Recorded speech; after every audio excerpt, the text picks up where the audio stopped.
Laurie. What's the latest on Payne Halves? Getting a scan this morning. I think he'd be probably getting it now. And once we find out the results, we'll work out where we go from. But yeah, it's in the hands of the scan at the moment. How big of an omission will he be? Yeah, I think he's one of the best front rowers in the game, if not the best. But Origin tosses up a lot of different things, and if he's ruled out, he's ruled out. But we're hoping that he can play. Hopefully the scan will see nothing there, and he'll be right to come down to Sydney and start preparing. Did he know last night that, hey, I'm back in the Origin coaching seat when all of this late injury drama unfolded? It's amazing how it works out, isn't it? It's like a Formula One race, You sort of, nothing happens, and then all of a sudden something occurs and there's carnage. So that's exactly what happened yesterday and Saturday night. But you expect nothing different. That's why you've got to plan for everything and be comfortable with whatever the outcome is. Laurie, injuries aside, how long have you been set on the majority of the team? I think there's been a few positions that we've been unsure with, only because there's been such a dearth of talent. So we just wanted to take our time to make sure that we pick the best available and the best team that was fit and the best team we think can win in game one. There were some positions there that we thought long and hard about, and we made the decision yesterday. We're very confident that we've got the right balance. One of those selection headaches would have been Tommy Trbojevic. Yeah. What was the upshot with him? What was the conversation like with him? I think everyone agrees that Tom, if he's fit, he's in the, he's one of the best players in the game. So that was a tough decision. But we're comfortable with everyone we've selected in the outside backs. Tom, needs to go back and obviously, play some good football and be confident. I've got no doubt that Tommy will be back in this arena at some point. It's always a tough decision. But the guys we've got will play well. What about form rather than fitness for Tommy? Oh, look, it's a bit of everything. I think Tom, is a wonderful player, but we just felt going into Queensland game one. Latrell and Critter have been outstanding, and the two wingers, while they've only had one game back, we just felt at this particular point in time that was the best option to go with. What about Jake, Laurie? Was he penciled in before getting knocked out? Again, it's funny, I say this every year. Well, when I was coaching last time, and I think every Origin coach says the same thing, and you guys probably think we're lying, but you don't actually pencil anyone in until you get the final sort of round done. Obviously, you check off people that you think are going to be in the team after every game and get the okay whether they were going to be in the team or not. But Jake, once he suffered that knock, that was his second knock in, I think, 4 weeks. So he was always going to be someone that we spoke about. But once that happened, he was ruled out of the equation. Laurie, there's always plenty of talk around the halves. Why Mitch Moses over John Moore? Yeah, another tough decision. I just feel like Mitch is in great form. I think that he and Nathan can combine really well. Kicking games in Origins are so important, and I think we got two of the best kickers in the game. So you can have a poor set, but you can get away with it if your kick's strong. So I think that having that extra kicker in the team, Mitch is great with his communication. He's got a great running game, and I think all the qualities that he needs to be great at 6. How do you see that combination working there, Laurie? Because obviously, both dominant halves, both right footers, both play right edge, right side. How do you see that working? Yeah, it's amazing because I think some of Nathan's best football's played on the left. I think his last 20 minutes of the grand final was on the left edge.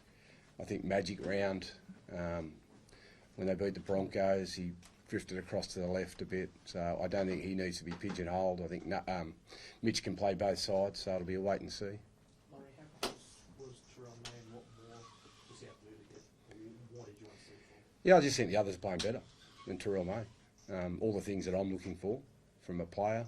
I think Max King is playing outstanding. Terrell's playing great, but just obviously needs to keep knocking on the door. I'm sure his time will come at some stage. I think that there's a lot of players that are unlucky. Jerome's another one that was unlucky. James Tedesco. I think that's the great position we're in. The fact that there's a number of players that could be included in the squad that didn't make it. Just on Maxi, you mentioned last week there was some forwards break court that weren't on the radar earlier. What impressed you most about them this season? There's a lot actually. I think Max's actions as a footballer go unnoticed by a lot of people, but it doesn't go unnoticed by the coaching staff. And there was one particular moment, I don't know. I think actually it was Magic Round, so 3 weeks ago. After 20 minutes, Max had made a run, got tackled probably 4 metres out under the sticks. The Dogs moved the ball to the left, they dropped it. I think Philip Sami picks it up, runs 80 metres, gets tackled. The Titans move the ball to the left. The next person who made that tackle was Max King. So he got back there because he knew how urgent it was for his teammates. So that's an action that I look for. And to me, that's a guy that cares about his team, cares about his teammates, and that's the type of player I want. What was that conversation with Terrell May like last night? I didn't have a conversation with Terrell. Do you plan on talking to him? Sorry? Do you plan on chatting to him and having... No. Laurie, did the stuff last week on social media with Terrell concern you at all? No. Wayne Bennett, I think, said a couple of times that Queensland would be happy if you don't pick Latrell Mitchell. So you've upset Wayne, you've upset the Queenslanders. How good is it to have Latrell fit and firing and available for New South Wales? Yeah, well, when I spoke to him last night, he just gave me confidence because the sound in his voice, very upbeat, and I'm sure that he'll be in for a big game. Was his heroics against the Broncos the deciding factor for bringing in Latrell? I don't think it was the deciding factor. I think that we all know what he's capable of doing, and obviously, we're looking for Latrell to be Latrell, and in this environment, he will be. And we all know what an outstanding footy player he is. So, just excited to be back working with him. Worked with him for a number of years in the Indigenous side, and he's a good fella, and I think we'll get the best out of him. Choosing Yo as captain, was that an easy decision for you? Yeah. Once we named the 17, we're lucky that we've got a lot of good captains within the group. But Yowie, 4-time premiership winning captain, Australian captain, just an easy choice. And Tedesco, was he ever close to getting in? Was it really tight between him and Edwards? Or I think Teddy's playing great football, but Dylan's the incumbent, done nothing wrong. I like the way that he goes about his business, very unassuming, gets the job done, and he'll be right. Well, just going back to Payne, so if the scans come back positive today, how does it look? What's the crystal ball? How long do you give him before he's got to pass his fitness? Well, I think we just get the scan first, because the scan might just say, mate, he's no good. Yeah. So if he says he's no good, well, there's no time frame, it's just ruled out. Yeah. If it's something minor, we'll give him time, but until I know what the scan is, I can't really elaborate on that. And is Critter carrying a groin niggle as well? Yes. What's the situation there? Yes. I haven't spoke to him, but just the information that I've got from the medical staff is that he'll need to be managed, and we'll look at doing that throughout the week and get a better indication of how he's travelling. But apparently he's had that for the last week or two, but he's managed to play. Laurie, if Payne is out, is it just as simple as Stefano comes into the 17? Yes. Yep. Laurie, Keon Kalaumatangi had a massive game last night. Were you able to watch much of that game, given you were sort of weighing up your team and all that? Or? Yeah. No, we watched the game. And started seeing how people were performing, obviously. And he's played well, Keon. He was part of our group early in the year. But again, he's another one that can consider himself unlucky. Got the ability to play back row and front row. So that was something that we discussed. But at the end of the day, it's just a good problem to have when you're leaving blokes out that are knocking on the door that deserve selection. Like, how close was Hudson Young to a starting spot? Yeah, I just love everything about Hudson. I think he's a wonderful player. I think he's doing some great things. There's always something in and around him happening on the footy field. We've got plenty of depth there. He'll fit in really well with this group. Hamoli's another one. Couldn't force his way into the team. So I just think it shows the depth that we have and the quality that we have. And it's, as I've always said, beauty is in the eye of the beholder. So you just got to pick the guy that you think will best suit the way you want to play. Laurie, what do you make of the Maroon side? To be fair, Zach, I haven't really had a decent look at it. Been in a coaches meeting. We had a coaches meeting from 8:30 this morning. Finished about 20 minutes ago. I just gone down to see the Penrith boys, and I haven't really looked at it. I've been told with Toya, which is a good selection. Matty King just told me, about him this morning because they were talking about him. But yeah, he's about the only one that's sort of been spoken of. I haven't really seen the team other than knowing that he was selected. I'm sure you'll be happy to not see Slater, Cronk, Smith, Thurston for once. Yeah, but there's others that worry me. Munster, DCE, Ponga, if they're in the side, that's a fair start. You obviously believe this blue side can get the job done. What gives you the confidence they'll go up to Suncorp? Yeah, it's a big challenge for us. The last time we went back up there was 97, 98, I think. So it tells you how difficult it is to go to Lang Park when they've been beaten. But we'll prepare well, and if we do that, we'll give ourselves every opportunity. Is it a different mentality?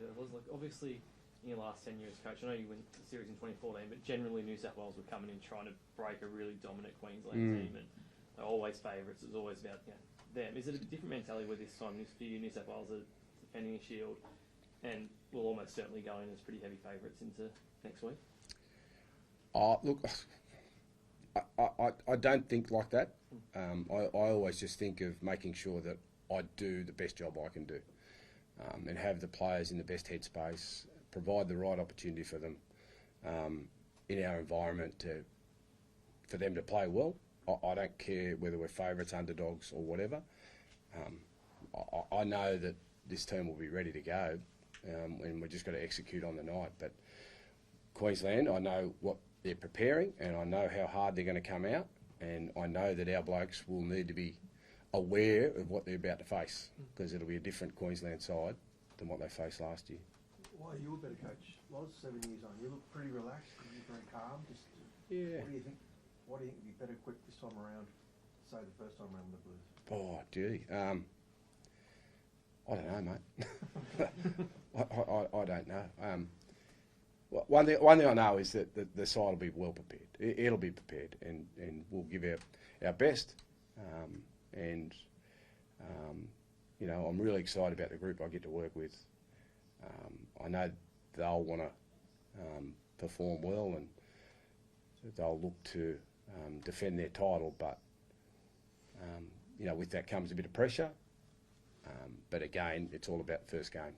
It's about getting up there, making sure we've done the work, be confident in what we do, and if we do that, we'll give ourselves every opportunity. Do you hate Queensland, Loz? Do I? Hate Queensland? Oh, hate's a strong word. Hate's a strong word. No, I respect Queensland. I respect them. I think they're well coached. Got a great team. Whoever they've selected will go out there ready. But we're going to be better than what we were last year, and we will be. Thank you. Thanks, Laurie. Thank you. Right. Cheers.